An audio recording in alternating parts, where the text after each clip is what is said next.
तो अस्सलाम वालेकुम। कैसे हैं सब ठीक हैं? उम्मीद है सब खैरियत से होंगे। अच्छा स्टूडेंट, जैसे कि आपको मालूम है कि 20 अप्रैल से आपके मंथली टेस्ट स्टार्ट हैं और चैप्टर नंबर 1 इसमें कंप्लीट आपका मैंने इंक्लूड किया है। एक्सरसाइज एक्सक्लूडेड है, यानी कि शामिल नहीं है। तो आज हमारा लास्ट टॉपिक है चैप्टर नंबर 1 का। पेज नंबर 20, 21 एंड 22 पे गिवन है, यानी कि आज हम पढ़ेंगे the most important significant figures के बारे में और नंबर्स को कैसे राउंड ऑफ किया जाता है उसके बारे में भी पढ़ेंगे।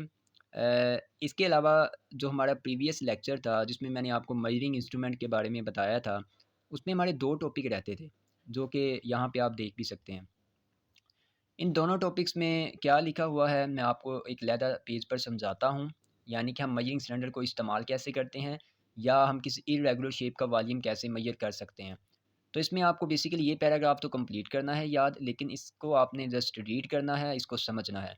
और अभी मैं आपको समझा भी देता हूँ एक अलहदा पेज पे कि किस तरह से हम मेजरिंग इंस्ट्रूमेंट यानी कि जो हमारे पास मेजरिंग इंस्ट्रूमेंट हैं उनकी मदद से हम किस तरह इर्रेगुलर शेप का वॉल्यूम मेजर कर सकते हैं। तो यहाँ पे आप देख सकते हैं हमारे पास एक मेजरिंग सिलेंडर है। मेजरिंग सिलेंडर में मैंने लिक्विड को फ़िल किया है और मैंने देखा है कि ये लिक्विड किस लेवल पर है। मैंने रीडिंग जो है बाहर से बिल्कुल सामने से मेनिस्कस लेवल के सामने रख के फ्रंट पे मैंने रीडिंग पढ़ी है, तो ये मेरे पास 130 मिलीलीटर आ रही है। अब मैं क्या करूँगा, इसके अंदर कोई इरेगुलर शेप इंसर्ट करता हूँ। मैं एक पत्थर को यानी कि एक स्टोन को इसके अंदर जो है वो डालता हूँ। अब देखता हूँ कि पानी का लेवल कहाँ तक पहुँच गया है। तो पानी का लेवल ऑब्वियसली ज़्यादा होगा, ऊपर की तरफ जाएगा। एज़ यू नाउ थर्स्टी क्लो वाली कहानी तो सबको याद है, पत्थर डालेंगे और पानी ऊपर आ जाएगा। तो यहाँ पे बेसिकली यही काम हुआ है, पत्थर डाला है और पानी का लेवल ऊपर आ गया और 150 ml जो है सपोज़ किया ये मेरे पास रीडिंग आई है। अब वॉल्यूम ऑफ स्टोन कैसे निकलेगा, तो फाइनल रीडिंग में से हम यानी कि फाइनल वॉल्यूम में से हम इनिशियल वॉल्यूम को माइनस करेंगे, यानी कि 150 में से 130 को माइनस करेंगे तो 20 ml आ जाएगा। तो ये हमारे पास है जी वॉल्यूम ऑफ स्टोन, जो कि इर्रेगुलर शेप थी, जिसका वॉल्यूम वैसे अगर मैं किसी स्केल की मदद से निकालता तो शायद इम्पॉसिबल होता। तो यहाँ पे मैंने बड़े आसानी से डिस्प्लेसमेंट मेथड की मदद से किसी इर्रेगुलर शेप का वॉल्यूम मेजर कर लिया है। लास्ट लेक्चर में मैंने डिस्प्लेसमेंट मेथड का लफ्ज़ यूज़ किया था और वो बेसिकली यही मेथड था कि हम किसी भी चीज़ को पानी में प्लेस करते हैं और फिर उसके बाद देखते हैं कि कितनी डिस्प्लेसमेंट हुई है, पानी कितना ऊपर की तरफ गया है और फिर हम उन दोनों लेवल्स को माइनस करके जो है वो आसानी से किसी रेगुलर शेप का वॉल्यूम मेजर कर सकते हैं। अच्छा, वैसे रेगुलर शेप का वॉल्यूम निकालना तो आसान है। जैसे कि ये क्यूब है तो इसका volume length multiply width multiply height, फार्मूले से आसानी से निकल जाता है। इसी तरह सिलेंडर का वॉल्यूम निकालना है या किसी रेक्टेंगल का निकालना है, किसी स्फीयर का निकालना है, तो आप आसानी से उनके फार्मूलाज की मदद से मेजर कर सकते हैं। लेकिन इरेगुलर शेप का वॉल्यूम कैसे निकालना था वो मैंने आपको मेथड बता दिया। ओके, ये तो हो गया थोड़ा सा मेजरिंग सिलेंडर के हवाले से। अब हम देखते हैं जी सिग्निफिकेंट फिगर्स क्या होते हैं। बहुत ही इंपॉर्टेंट टॉपिक है और सिग्निफिकेंट फिगर्स को पहले अगर मैं सिर्फ इनके लफ्ज़ी मतलब पे जाऊँ तो सिग्निफिकेंट का मतलब होता है अहम और फिगर्स का मतलब होता है यानी कि डिजिट्स हैं, कोई नंबर्स हैं, कोई रीडिंग है। तो वो हमारे रीडिंग के अंदर जो बड़े अहम हिस्से होते हैं वो कौन-कौन से होते हैं और कितने होते हैं, इस चीज़ को हम देखेंगे। अच्छा, यहाँ पे पहले मैं एक चीज़ आपको बता दूँ कि जब भी हम किसी इंस्ट्रूमेंट से रीडिंग लेते हैं तो हमें किस तरह से पता चलेगा कि वो जो इंस्ट्रूमेंट से हमने रीडिंग ली है वो बहुत ही प्रिसाइज़ है, वो करेक्ट है, वो दुरुस्त है। तो इंस्ट्रूमेंट से जब हम किसी फ़िज़िकल क्वांटिटी को मेज़र करते हैं, जैसे लेंथ को हम मेज़र करते हैं, तो उसकी प्रिसिशन या एक्यूरेसी का जो इन्हिसार है, वो इन 3 फैक्टर्स पर होता है, जो कि मैंने यहाँ पे मेंशन बेसिकली बुक वालों ने किए हुए हैं। पहला पॉइंट हमारे पास है the quality of the measuring instrument, यानी कि मेजरिंग इंस्ट्रूमेंट की क्वालिटी क्या है। अगर तो अच्छी क्वालिटी का होगा तो ऑब्वियसली रीडिंग हमारी बिल्कुल ठीक आएगी। अगर क्वालिटी अच्छी नहीं है इंस्ट्रूमेंट की तो हमारी रीडिंग के ऊपर भी वो नेगेटिव इम्पैक्ट डालेगा। तो क्वालिटी का अच्छा होना बहुत ज़्यादा ज़रूरी है अगर मैं अपनी रीडिंग को बिल्कुल प्रिसाइज चाहता हूँ, करेक्ट चाहता हूँ। दूसरा जो फैक्टर है वो है जी स्किल ऑफ द ऑब्जर्वर, यानी कि जो बंदा एक्सपेरिमेंट कर रहा है, जो इंस्ट्रूमेंट को इस्तेमाल कर रहा है, वो कितना स्किलफुल है, वो कितना कॉम्पिटेंट है, वो क्या इतने काबिल है कि वो उस इंस्ट्रूमेंट को यूज़ कर सके, उसकी इतनी महारत है कि क्या वो उस इंस्ट्रूमेंट से रीडिंग को ले सके।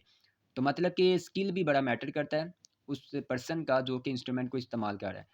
तो इससे हमारी रीडिंग बेहतर आएगी अगर स्किलफुल पर्सन होगा। दूसरा फैक्टर हो गया। तीसरा फैक्टर क्या है, कितनी दफ़ा आपने ऑब्जर्वेशन ली है। आप 2 दफ़ा ले रहे हैं, 3 दफ़ा ले रहे हैं, जितनी दफ़ा ज़्यादा ऑब्जर्वेशन ली जाएगी उतनी ही एक्यूरेसी या प्रिसीजन के चांसेस बढ़ जाते हैं। मतलब कि हमारी रीडिंग के बेहतर आने के चांसेस ज़्यादा हो जाते हैं।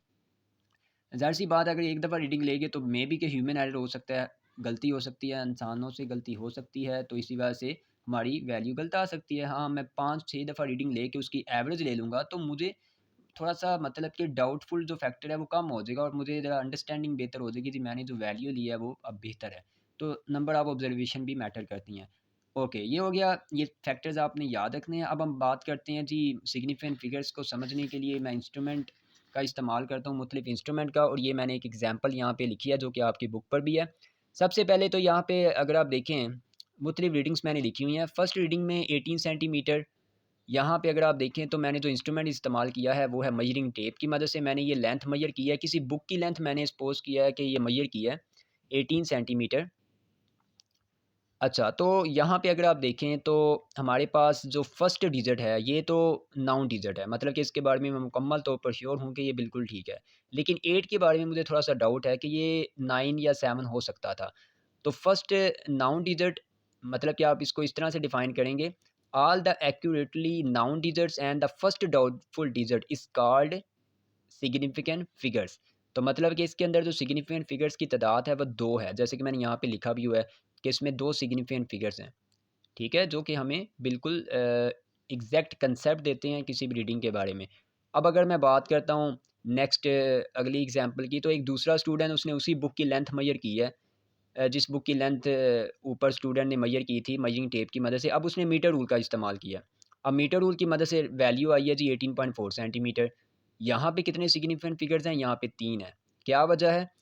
क्योंकि यहाँ पे जो हमारे पास नाउन डिजिट्स हैं वो 1 एंड 8 है। ठीक है, ये पॉइंट से पहले वाले। लेकिन 4 जो है ये डाउटफुल है। मुझे नहीं पता ये 3 था, ये 5 हो सकता था, थोड़ा बहुत इसके ऊपर मुझे डाउट है। तो इसमें भी all the accurately known digits and the first doubtful digit are called significant figures. तो अकॉर्डिंग टू डेफिनिशन इसके अंदर 3 सिग्निफिकेंट फिगर्स आ जाएँगे। क्योंकि इंस्ट्रूमेंट भी चेंज हुआ है, तो इंस्ट्रूमेंट के चेंज होने से भी हमारे पास जो प्रिसीजन है वो ज़्यादा हो जाती है, या आप ये कह सकते हैं कम भी हो सकती है। डिपेंड करता है कि इंस्ट्रूमेंट का लीस्ट काउंट कितना है। अब देखिए मीटर रूल का लीस्ट काउंट 0.1 सेंटीमीटर होता है। अगर मैं सेंटीमीटर में बात करता हूँ, वैसे 1 मिलीमीटर है। तो पॉइंट के बाद क्योंकि एक डेसिमल प्लेस तक आप वैल्यूज़ लिख सकते हैं, तो इसका मतलब है कि मैं पॉइंट के बाद 4 को भी अपने सिग्निफिकेंट फिगर्स में शामिल कर सकता हूँ। अगर यहाँ पे पॉइंट के बाद कोई डिजिट ना होता, यानी कि सिर्फ़ ये 1 सेंटीमीटर की वैल्यू रीड कर पाता, तो फिर तो सिर्फ़ इसका लीस्ट काउंट 1 सॉरी इसके जो हमारे पास सिग्निफिकेंट फिगर्स आने थे वो सिर्फ़ 2 ही होने थे, जिसमें कि 1 एक्यूरेट नाउन डिजिट होना था और 8 जो था वो डाउटफुल होना था। अब इसको और मज़ीद समझने के लिए देखिए नेक्स्ट मैंने एक और भी एग्ज़ाम्पल ली है। 18.4 टू 5 सेंटीमीटर, अब हमारे पास एक रीडिंग ली है स्टूडेंट ने, वो भी मीटर रूल की मदद से ली है। अब यहाँ पे कितने सिग्निफिकेंट फिगर्स है डिपेंड करता है लीस्ट काउंट कितना है। तो जैसे कि मैंने आपको पहले बताया 0.1 सेंटीमीटर इसका लीस्ट काउंट है। पॉइंट के बाद मैं सिर्फ़ एक डेसिमल प्लेस तक जो है वो डिजिट लिख सकता हूँ। तो मुझे पता है कि पॉइंट के बाद 4 जो है ये यहाँ तक जो हमारे सिग्निफिकेंट फिगर सिर्फ़ कंसीडर किए जाएँगे। यानी कि 1, 2, 3 ये सिर्फ़ सिग्निफिकेंट फिगर्स होंगे। 3 सिग्निफिकेंट फिगर्स हैं इसके अंदर। ठीक है?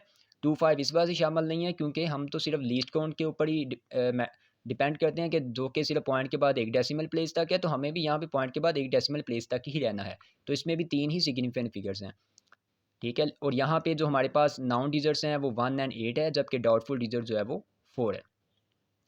अच्छा, वर्नियर कैलिपर की मदद से हमने फिर दोबारा रीडिंग ली है और वो आई है 18.4 टू 5 सेंटीमीटर। अब देखेंगे कितने सिग्निफिकेंट फिगर्स हैं इसके अंदर, तो इसमें हमारे पास आ जाएँगे 18.42, मतलब कि 1, 2, 3, 4 सिग्निफिकेंट फिगर्स होंगे। कैसे पता चला? Least count of vernier caliper 0.01 centimetre है, तो पॉइंट के बाद 2 डेसिमल प्लेस तक मतलब कि मैं वर्नियर कैलिपर से रीडिंग जो है वो कंसीडर कर सकता हूँ।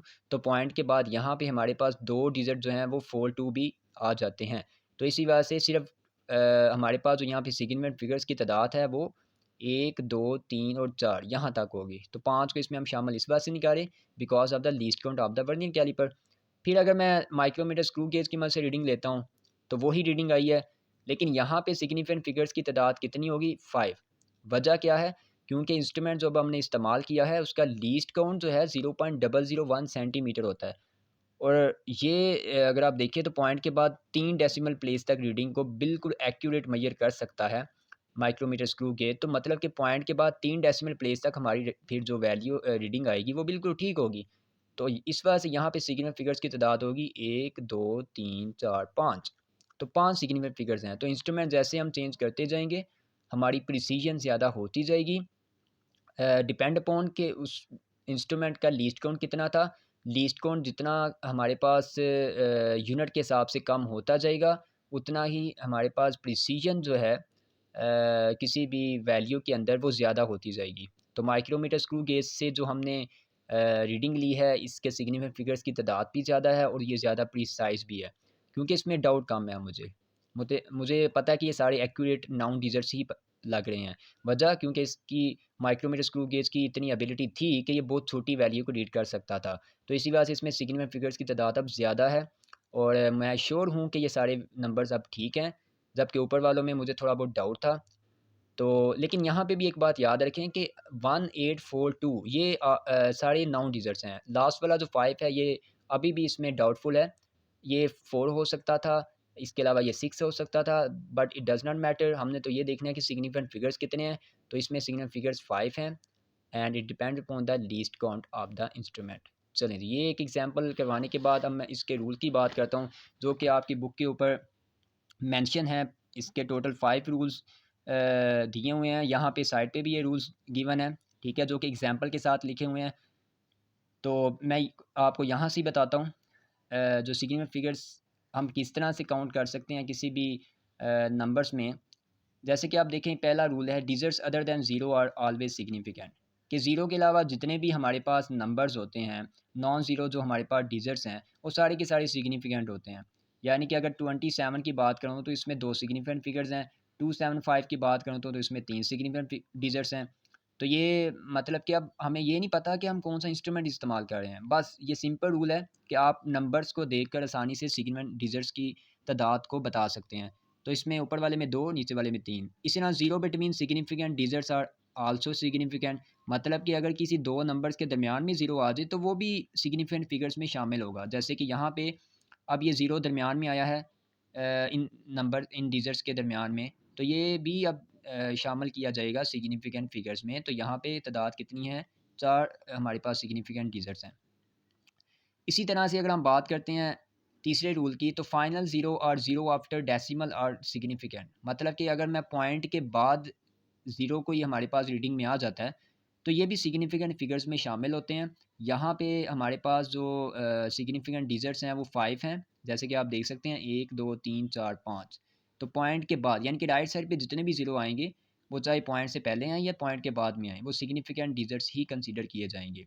अब अगर मैं फोर्थ रूल की बात करता हूँ तो ज़ीरो जो कि लेफ़्ट साइड पे आते हैं, किसी भी डिजिट के नॉन ज़ीरो डिजिट के लेफ़्ट साइड पे अगर ज़ीरो कोई आ जाए तो वो हमारे पास सिग्निफिकेंट फिगर्स में शामिल नहीं होता। जैसे कि यहाँ पे सिर्फ सिग्निफिकेंट फिगर्स की तादाद या डिजिट्स की तादाद सिर्फ एक ही है और वो किसकी वजह से, सिर्फ इस 3 की वजह से। लेफ़्ट साइड पे ज़ीरो हम इसमें शामिल नहीं करेंगे। इसी तरह यहाँ पे सिग्निफिकेंट फिगर्स की तादाद 2 है, ये लेफ़्ट साइड के ज़ीरो हम शामिल नहीं करेंगे। तो ये तो कुछ रूल्स हैं कि किस तरह से हम सिग्निफिकेंट फिगर्स जो हैं वो देख सकते हैं किसी भी नंबर में कि वहाँ पे कितनी ही तादाद है सिग्निफिकेंट डिजिट्स की। अब देखिए यहाँ पे ये जो एग्जांपल दिया है इसमें भी अगर आप देखें तो ये लेफ़्ट साइड के ज़ीरो शामिल नहीं है। तो यहाँ पे कितने सिग्निफिकेंट डिजिट्स हैं या फिगर्स हैं, 1 2 3 4। तो यहाँ पे हमारे पास सिग्निफिकेंट फिगर्स की तादाद जो है वो 4 है। तो ये कुछ एग्जांपल हो गई। यही रूल जो कि यहाँ पे बेसिकली लिखे हुए हैं येलो बॉक्स में, यही यहाँ पे भी हैं, लेकिन यहाँ पे एग्जांपल के साथ हैं, यहाँ पे एग्जांपल के बगैर हैं। तो आप इन दोनों में से कोई भी रूल्स याद कर सकते हैं। आप ये वाले भी कर सकते हैं, ये वाले भी कर सकते हैं।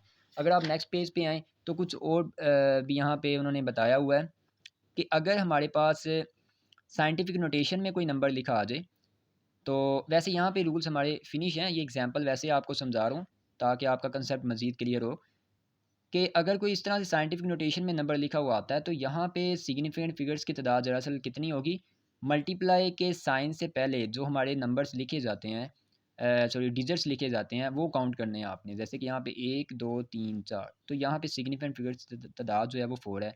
इस तरह इस एग्जांपल में आप देखें तो इसमें मल्टीप्लाई के साइन से पहले 3 डिजिट हैं, तो यही सिग्निफिकेंट फिगर्स हैं, यानी कि 3 सिग्निफिकेंट फिगर्स हैं इसके अंदर। इसी तरह ये एग्जांपल जो कि यहाँ पे दी हुई है इसमें मल्टीप्लाई के साइन से पहले आप देखें तो 1 2 3 4 डिजिट हैं, तो ये हमारे पास सिग्निफिकेंट फिगर्स हैं। इसमें 4 सिग्निफिकेंट फिगर्स हैं। तो साइंटिफिक नोटेशन में मल्टीप्लाई के साइन से पहले के जो डिजिट्स होते हैं वो सिग्निफिकेंट फिगर्स में शामिल होते हैं। अगर आप इन तीनों एग्जांपल में देखें तो यही वो एग्जांपल जिनको उन्होंने साइंटिफिक नोटेशन में कन्वर्ट किया था। तो इसमें 4 सिग्निफिकेंट फिगर हैं। इसमें अगर आप देखें तो सिर्फ 3 ही हैं क्योंकि लेफ़्ट साइड वाली ज़ीरो शामिल नहीं करते। इसमें भी 4 सिग्निफिकेंट फिगर्स हैं क्योंकि हमारे पास राइट साइड वाले सारे ज़ीरो भी सिग्निफिकेंट फिगर्स में शामिल होते हैं। तो ये अब आपका टॉपिक जो है सिग्निफिकेंट फिगर्स के हवाले से अब कंप्लीट हो चुका है। याद आपने इसमें क्या करना है, याद आपको इसमें ये फर्स्ट पैराग्राफ यहाँ से लेकर यहाँ तक आप करेंगे। उसके बाद आप नेक्स्ट पेज पे आएँ तो यहाँ से आपको याद क्या करना है, ये लास्ट वाला पैराग्राफ आपने याद करना है, ठीक है? और ये रूल्स जो मैंने आपको बताए हैं, ये आपने याद करने हैं, जो कि आप यहाँ से भी याद कर सकते हैं, यहाँ से भी याद कर सकते हैं और यहाँ पे आपका ये टॉपिक जो है वो कंप्लीट हो रहा है। ओके? तो ये बहुत ही इंपॉर्टेंट टॉपिक है लॉन्ग क्वेश्चन के पॉइंट ऑफ व्यू से। अच्छा, यहाँ पे नंबर्स को राउंड ऑफ किस तरह से किया जाता है, तो ये भी मैं आपको बता देता हूँ। वैसे बहुत सिंपल सा कंसेप्ट है कि अगर हमारे पास कोई नंबर आया है और उसमें लास्ट पे जो डिजिट है वो 5 से लेस देन है, जैसे कि आप देख सकते हैं, if the last digit is less than 5 then it is simply dropped, मतलब कि आप उसको ड्रॉप कर देते हैं राउंड ऑफ करने के लिए। आप 1.943 को क्या लिखेंगे, 1.94, आप यहाँ से 3 को ड्रॉप कर देंगे तो फिर इसमें सिग्निफिकेंट फिगर्स जो हैं वो कितने हो जाएंगे, वो 1 2 3 हो जाएंगे। मतलब कि राउंड ऑफ करने के बाद भी सिग्निफिकेंट फिगर्स की तादाद कम या ज़्यादा हो सकती है। और हमने यहाँ पे राउंड ऑफ इसको इस वजह से किया है क्योंकि लास्ट वाला डिजिट हमारा 5 से लेस देन था, तो मैंने इस 3 को वैसे ही यहाँ से ख़त्म कर दिया, रिमूव कर दिया है। तो ये राउंड ऑफ हो गया। अब अगर मैं बात करता हूँ लास्ट वाला डिजिट 5 से बड़ा आ जाता है तो फिर हम क्या करते हैं? तो अगर हमारे पास लास्ट वाला डिजिट जैसे कि 1.47 में लास्ट वाला 7 है, तो मैं क्या करूँगा, 7 से पहले वाला जो डिजिट लिखा होगा उसमें 1 ऐड कर दूँगा। तो 1.47 को हम किस तरह से राउंड ऑफ करेंगे? हम इसको राउंड ऑफ करेंगे 1.5। मतलब कि अगर ये लास्ट वाला डिजिट 5 से बड़ा है तो मैं उससे पहले वाले डिजिट में 1 ऐड कर दूँगा तो 1.5 बन जाएगा, तो ये राउंड ऑफ हो गया। और यहाँ पे अब सिग्निफिकेंट फिगर्स कितने हैं? 2 हमारे पास सिग्निफिकेंट फिगर्स हैं, ठीक है? इसी तरह से अगर मैं लास्ट वाली रूल की बात करता हूँ, अगर लास्ट वाला डिजिट हमारे किसी नंबर का 5 आ जाता है, ठीक है? पहले हमने पढ़ा 5 से लेस दैन, फिर हमने पढ़ा 5 से ग्रेटर दैन, अब अगर 5 ही आ जाता है, तो फिर हम कैसे राउंड ऑफ करेंगे? तो यहाँ पे हमारा रूल ये होता है कि 1.35 है, मैं अगर इसको राउंड ऑफ करना चाहता हूँ, मैं कोशिश करूँगा कि इसको इवन नंबर के पास लेके जाऊँ। अब हमें पता है या तो मैं इसको राउंड ऑफ कर सकता हूँ 1.3 या मैं इसको राउंड ऑफ कर सकता हूँ 1.4, ठीक है? तो मैं किसको मैं क्या करूँगा, 1.4 लिखूँगा या 1.3, इट डिपेंड अपॉन कि 3 जो है ये अगर आप देखें तो ये ओड है। मैं चाहता हूँ कि इवन के करीब-करीब हमारा जो है वो आंसर जाए। तो अगर मैं 1.4 लिखूँगा तो 4 एक इवन होता है, तो इसी वजह से मैं इस नंबर को 1.35 को 1.4 राउंड ऑफ कर दूँगा, ठीक है? 1.3 नहीं करूँगा, उसकी वजह ये है 3 करूँगा तो 3 तो ओड होता है। तो रूल ये कहता है कि हम इवन के पास लेके जाते हैं। इस तरह 1.45 में अगर आप देखें तो इसको राउंड ऑफ करना है तो या तो 1.5 हो सकता है या फिर 1.4 हो सकता है। तो मैं 1.5 करूँगा तो वो तो हमारे पास ओड में आ जाएगा, यानी कि 5 जो है वो ओड है। मैं 1.4 इसे राउंड ऑफ कर दूँगा, ठीक है? तो ये हमारे पास कुछ राउंड ऑफ करने के भी रूल्स मैंने आपको बता दिए हैं। अब आपका चैप्टर नंबर 1 जो है ये कंप्लीट हो चुका है, तो आप इसको अच्छी तरीके से अब प्रिपेयर करें। डेफिनेशंस वगैरह सारी मैंने आपको साथ-साथ मार्क करवा दी थी। लॉन्ग क्वेश्चन वैसे इसमें एक वर्नियर कैलिपर वाला है, इसके अलावा मेजरिंग इंस्ट्रूमेंट वाला भी इसमें आ सकता है। माइक्रोमीटर, स्क्रू गेज के हवाले से डेफिनेशंस पूछ सकते हैं, जो कि मैंने साथ-साथ आपको पहले से भी मार्क करवा दी हैं। तो अब आप जो है अपने चैप्टर नंबर 1 को अच्छे तरीके से प्रिपेयर करें and best of luck for your monthly test. Till then thank you and have a nice day.